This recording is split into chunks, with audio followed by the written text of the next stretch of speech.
Your Atmos master just got flagged by Apple.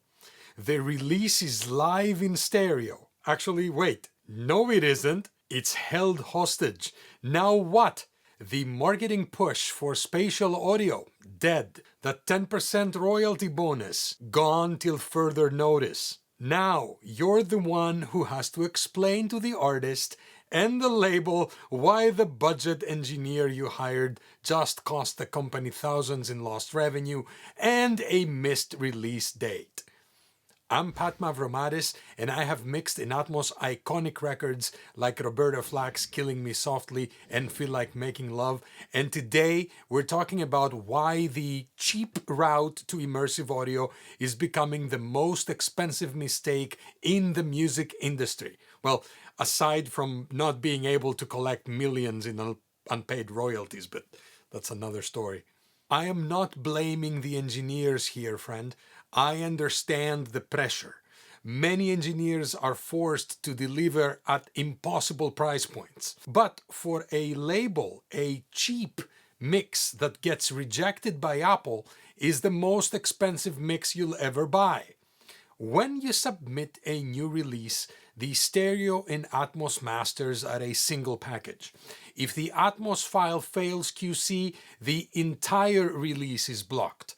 Your stereo master doesn't go live while you fix the Atmos. The whole bundle gets kicked back to action required.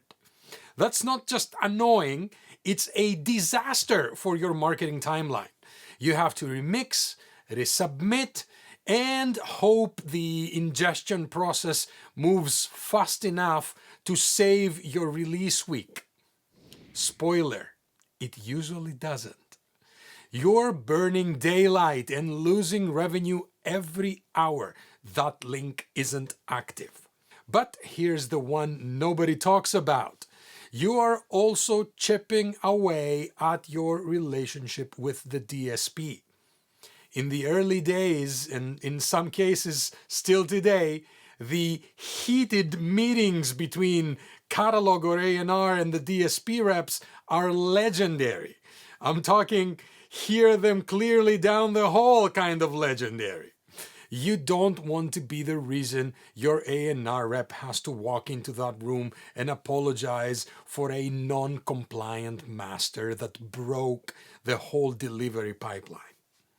Now, briefly on the technical side, why is this actually happening? Why would the songs you submitted get rejected? Let's go over this really quick. I'm not here to bore you with the tech, but you need to know the red flags. By the way, I should mention, I have never personally had a mix rejected. Not one. There are three main reasons Apple hits the reject button. 1. The loudness spec violations. If you don't adhere to the integrated loudness standard for Atmos, you're out. It's a binary check. You fail the spec, you fail the delivery. Number 2, binaural metadata neglect. If the engineer isn't utilizing the binaural metadata properly, or at all in some cases, the spatial experience breaks. Sounds like a fuzzy mess on headphones. And Apple's automated but also human QC catches it instantly. 3. The FakeMos trap. This is the big one. Trying to trick Apple into accepting a fake Atmos song, I call it a FakeMos. This is usually an upmix from a stereo file with some extra reverb added, or a song where multitracks weren't available and someone used a demixing AI tool that's full of digital artifacts. Trust me, you cannot trick them. Why do you think Apple bought Shazam, by the way? So you can use it as a marketing tool or to identify a song you heard on the radio? That is 0.0001% of what it can actually do.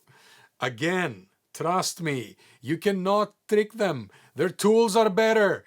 Their amazing QC engineers are better. At the end of the day, a world-class immersive mix isn't a file, it's an insurance policy for your artist's legacy and your label's revenue. When you work with a trusted partner, you aren't just getting a mixer, you're getting a green light guarantee. You're getting a delivery that's future-proofed for Apple and for other immersive platforms like Auro-3D for superfans and audiophiles, and Eclipse Audio for immersive on YouTube.